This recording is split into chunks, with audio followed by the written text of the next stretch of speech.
অঙ্গুরিটা দাও মা। সেই অঙ্গুরি দিয়ে আমার শাশুড়ি মাতা আমাকে বরণ করেছিল, আজ আমি সেই অঙ্গুরি দিয়ে আমি তোমাকে বরণ করে দেব মা।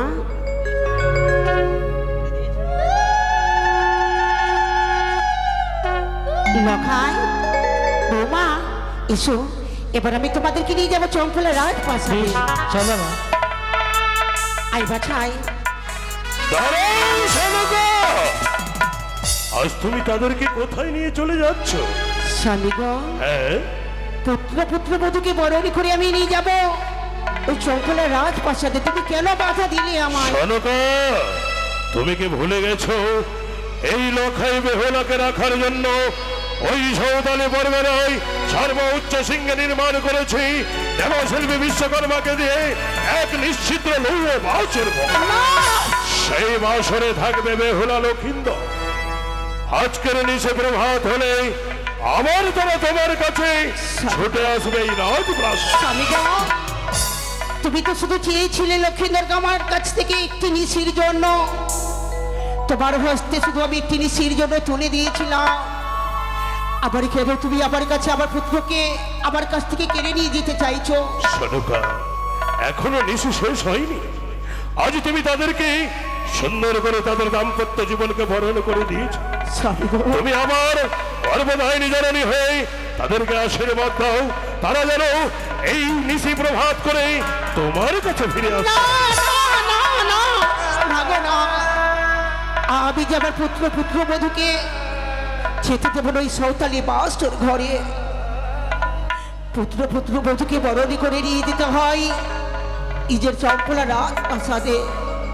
আজ নিশিতে আমি তোমার হস্তে আমার লক্ষ্মীদেরকে তুলে দিতে পারবো না, আর তোমাকে নিয়ে যেতে দেবে না এই সৌতালি ভিতরে। তুমি তো এক এক করে 6টি পুত্রবধূকে রেখেছিলে এই রাজপ্রাসাদে, বাঁচাতে পেরেছিলে।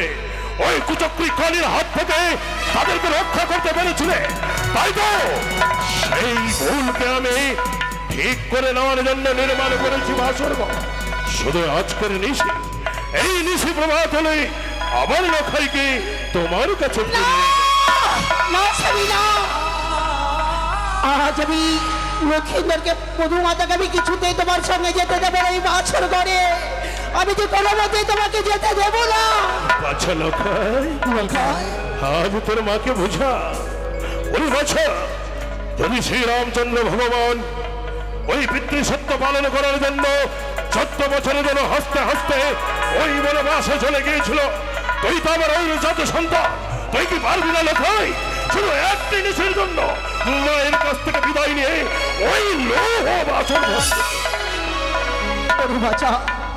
একটিবারে তোর পিতাকে বুঝিয়ে বললাম যেতে হবে না এই লৌহ বাসর ঘরে।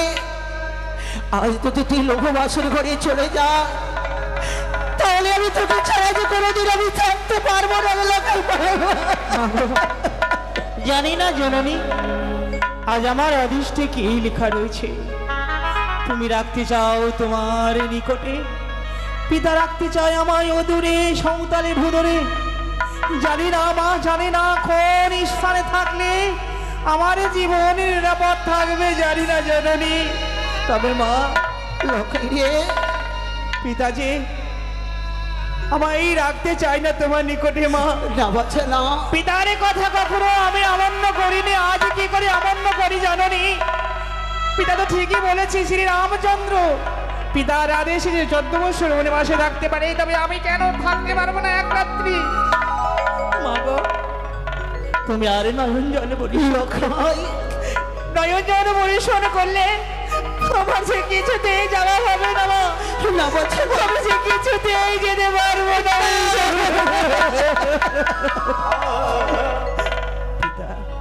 লখাই, মা তুমি দাঁড়াও, তোমাদের প্রাণ খুলে আজকালে তোমরা অধম সন্তান প্রাণ খুলে তোমাদের প্রণামে জানাতে চাই।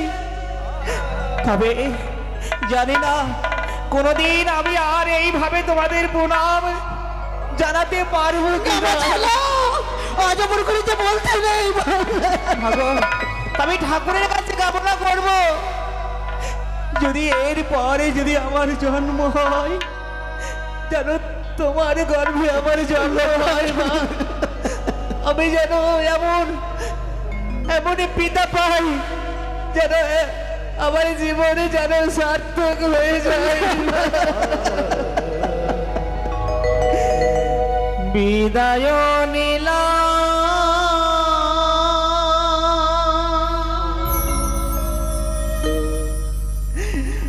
ও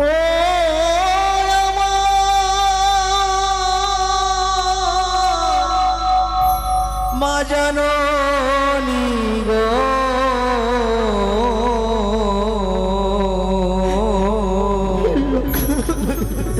তোমার লেখা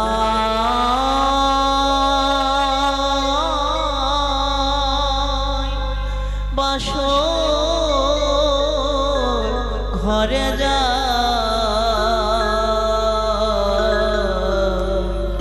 তোমার লেখা বাসর ঘরে যা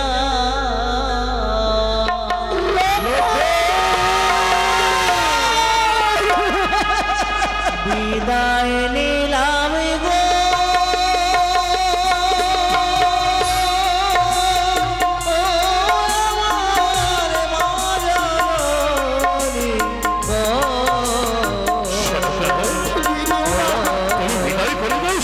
তোমার লেখায় সাঁওতালিতে যা,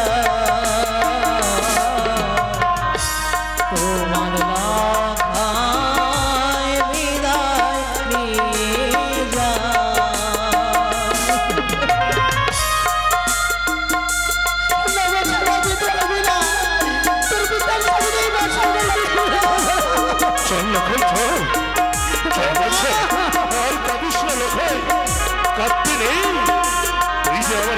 সন্তান তোর কিছু হবে না রে বাচ্চা।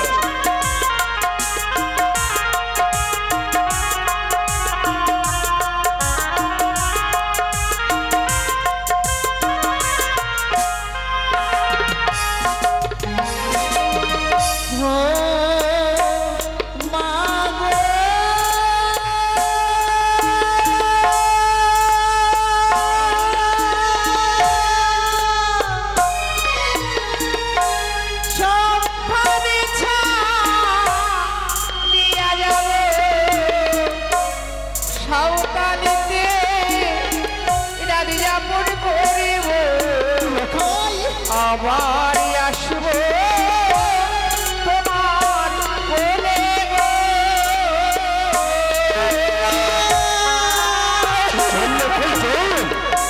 আর তুমি করিস না বাচ্চা, চল সাঁওতালি করবে না।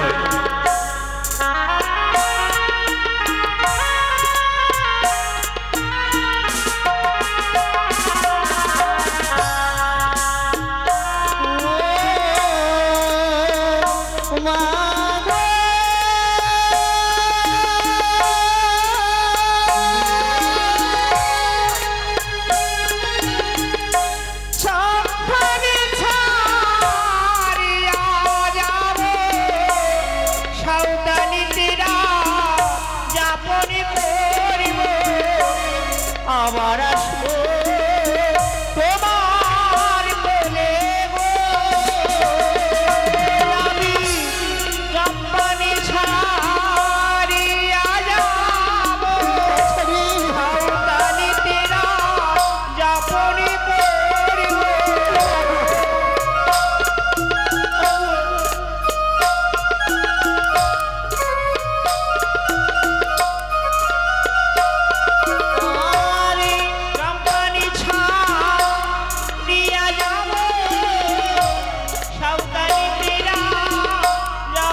পড়িব।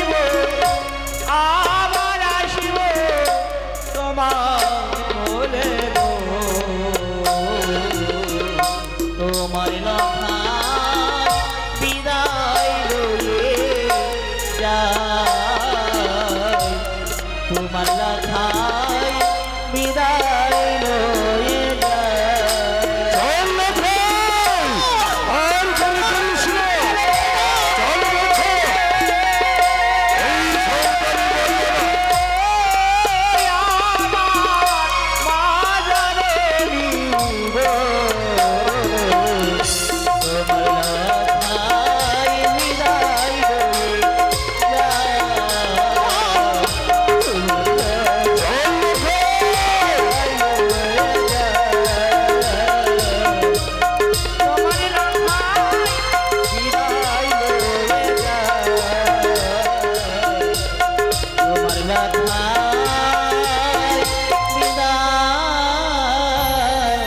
রয়ে যায়।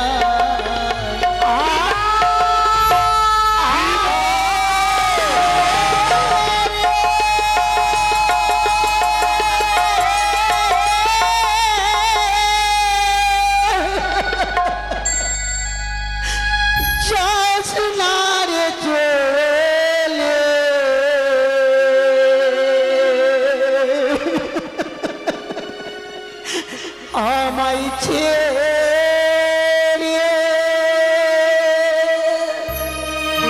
যাস না চলে, আমায় ছেড়ে যাস না চলে, আমায় ছেড়ে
চলে গেল রাজারি, রাজারি খোকা আমার ওই বাছর ঘরে একা কেমনে থাকিবে, তার বাকি ছাড়া যে কোনোদিন একা কোথাও যায়নি। আজ যদি পুত্র আমার বাবা বলে কদিন করে এই বাছরে ঘরে বলবে মা গো না জানি খোকা গাবি খাতুরু